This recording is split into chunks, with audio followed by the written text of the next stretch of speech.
Elle aussi a de l'ambition. Malentendante depuis sa naissance, Magali Poulain travaille en CDI au service ressources humaines. Lors de son embauche, elle a tenu à informer son employeur de son handicap. Pour moi, c'est vraiment très important d'être transparent sur le sujet parce que c'est ce qui nous permet de nous épanouir professionnellement parlant. Et faut vraiment être décomplexé sur le sujet pour aussi mettre l'employeur à l'aise et qu'il se rende compte que finalement c'est possible, que c'est pas un train. Régulièrement, la jeune cadre doit s'entretenir en visioconférence avec ses collègues en région. Oui, bonjour Maritza, c'est Magali. Pour pallier son manque d'audition, une tierce personne connectée à distance retranscrit en temps réel la conversation.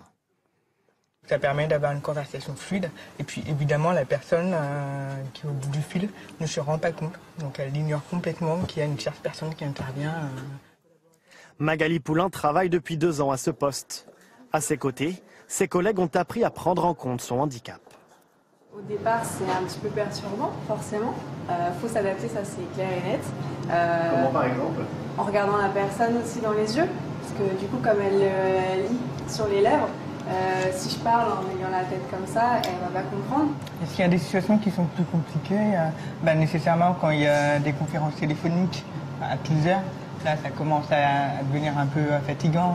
Ça devient un automatisme aussi à force ou même des fois avec certains autres collègues, on fait plus attention dans la manière dont on appuie sur les mots. Dans cette entreprise, le quota de 6% de personnel handicapé prévu par la loi est respecté, ce qui lui permet de ne pas payer de pénalité, soit près de 6 000 € par emploi.